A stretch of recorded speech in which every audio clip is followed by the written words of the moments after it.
السلام عليكم ورحمة الله تعالى وبركاته كسر دوّاد أصحابتنا وجعل هاي وحاندين بلعبنا برنامج كاسونا هاي مركي كوباد باهو بس يا برنامج تحنا أهره وقسون شري برتان يوتيوب كلنا بس إمكا أنا كسر كردينين أنا كنا برتبيجك هذا برنامج كانوا مترتنا حلقي ومركي وركا هاي نيطال يردو كتر تمان هيصو بلا موسيقى كوا صبحنا وهاي نقول السايني وحي كدوان waxaan imka u garaaci doonaa xitaa miisi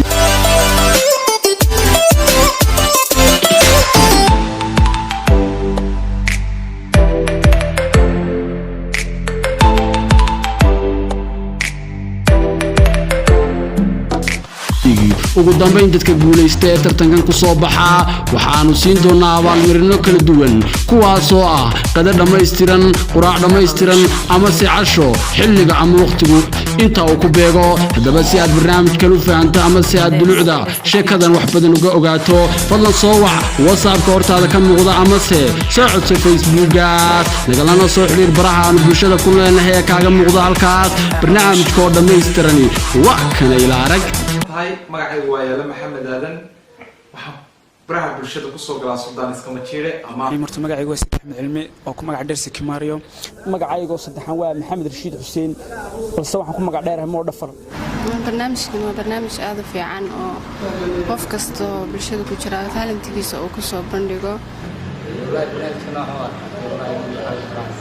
barnaamijka tijaabada codkaaga sida kulatan والله فرحسن إنه صوتي بتاعي عدكاغا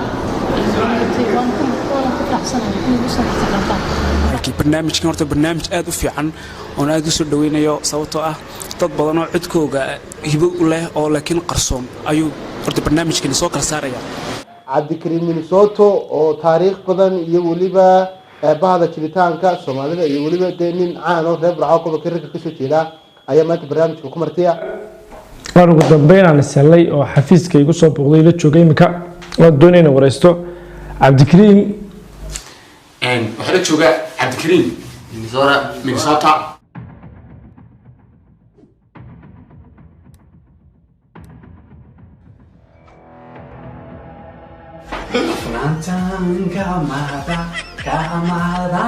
Marista ilahay nafluhu kama quuste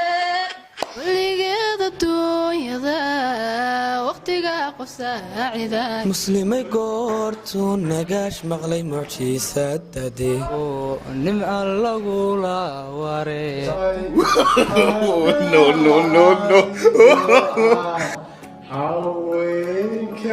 haddaba asxaabta ama se dhalinyarada ku soo baxaysa barnaamijkani ma aha kuwa aan anagu kala saarayno ama se anagu aan u kala codaynayno ee waxaan ku kala saaraynaa qaybta commentiga kaas oo kolba u tirin doono labada meesha ku casuuma sida commentiga loogu kala codeeyo